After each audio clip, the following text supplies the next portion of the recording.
नमस्कार, जय माता दी। मन्नू जिंदगी यूट्यूब चैनल में आप सभी का स्वागत है। फ्रेंड्स, हम जानेंगे कि सर्वपित्र अमावस्या पर करें गरुड़ पुराण के ये 7 उपाय तो मिलेगा पुण्य। तो सर्वपित्र अमावस्या कब है और इस दिन गरुड़ पुराण के अनुसार ये 7 अचूक उपाय करने से पुण्य मिलेगा और पितरों का आशीर्वाद मिलेगा।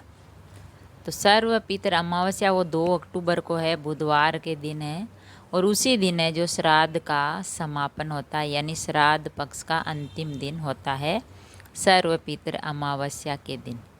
इसे श्राद्ध विसर्जन और महालय भी कहते हैं।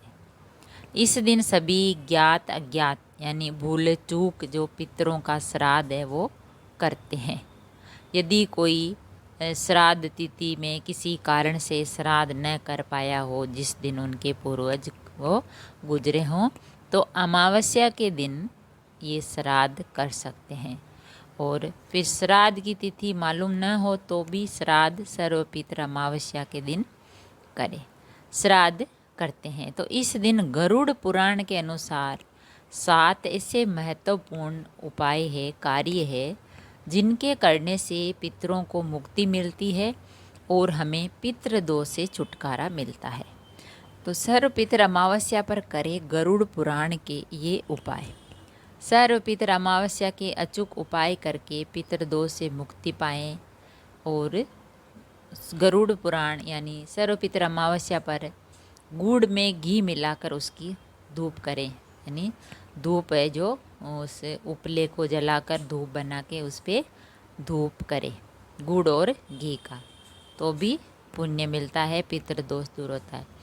तो गरुड़ पुराण के अनुसार 7 जो महत्वपूर्ण कार्य अचूक उपाय वो हम आपको बताते हैं। पहला है सर्वपितर अमावस्या पर पंचबली कर्म। पंचबली कर्म होता है जो मतलब 5 को खाना खिलाना, 5 का श्राद्ध निकालना, 5 जनों को। तो श्राद्ध में पंचबली अर्थात इस दिन गाय, कुत्ते को, कौवे को, देवता और अंत में चींटियों के लिए भोजन सामग्री पत्ते पर निकालने के बाद ही भोजन के लिए थाली अथवा पत्ते पर ब्राह्मण हेतु भोजन परोसना चाहिए। पंचबली कर्म होता है कि पहले गाय की, कुत्ते, कौवे और देव और बाद में चींटियों का भोजन निकाल के फिर ही ब्राह्मणों को भोजन खिलाएं। साथ ही आप अपने जमाई को, मामा, भांजे, नाती को ये खाना खिला सकते हैं ब्राह्मणों को, और फिर उन्हें दक्षिणा देकर तृप्त होकर आशीर्वाद देते हैं और दक्षिणा देते हैं। दूसरा है सर्वपितर अमावस्या पर तर्पण और पिंडदान।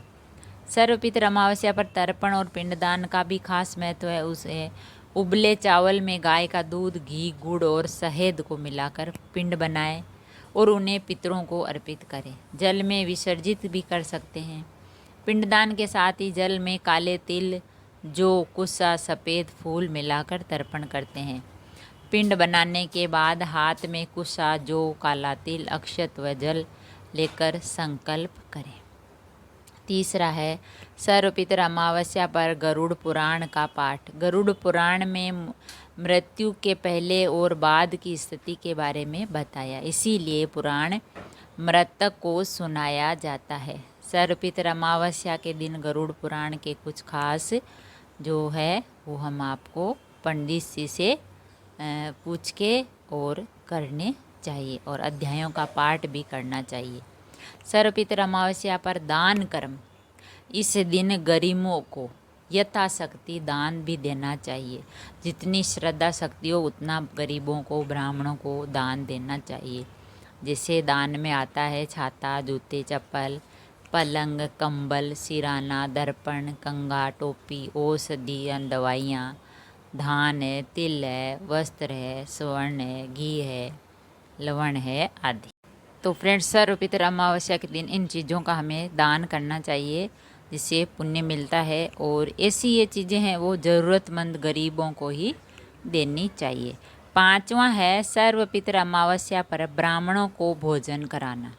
सर्वपितर अमावस्या पर पंचबली कर्म के साथ ही ब्राह्मणों को भोजन कराया जाता है ब्राह्मणों को भोजन कराने से और वेद अध्ययन करने वाले जो ब्राह्मण होते हैं, छोटे बच्चे, उन्हीं को भोजन कराया जाता है। इस दिन सभी को अच्छे से पेट भर के भोजन खिलाकर दक्षिणा देनी चाहिए। ब्राह्मण नहीं हो तो आप अपने कुटुंब के भांजा, जमाई, मित्र, इन सभी को आप भोजन करा सकते हैं। छठा है, सर्वपितर अमावस्या पर गुड़ घी का धूप करें।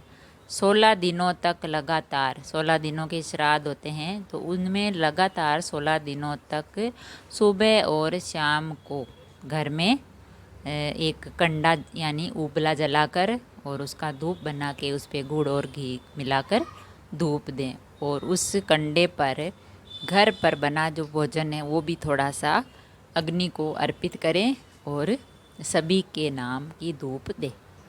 और सातवां है, सर्वपितर अमावस्या पर वृक्ष का पूजन करें। इस दिन पीपल या बरगद के वृक्ष में जल अर्पित करके और नीचे दिया लगाना चाहिए और पीपल की परिक्रमा करें। वहाँ पर चींटियों के लिए आटा, शक्कर मिलाकर उनको डालें। तो फ्रेंड्स, ये था कि 7 जो अचूक उपाय है वो हमें सर्वपितर अमावस्या पर करने चाहिए, जिससे पितृ दोष दूर होता है और पुण्य मिलता है, पितरों का आशीर्वाद मिलता है और हमारी मनोकामना पूरी होती है, भगवान का आशीर्वाद मिलता है। तो सर्वपितर अमावस्या के दिन गरुड़ पुराण के ये 7 उपाय है वो हमें करने से पितरों को मुक्ति मिलती है और पितृदोष से छुटकारा मिलता है। अगर वीडियो अच्छा लगा तो लाइक और शेयर ज़रूर करें। ऐसे ही और वीडियो देखने के लिए, जानने के लिए, सुनने के लिए चैनल को सब्सक्राइब करें। थैंक यू, धन्यवाद।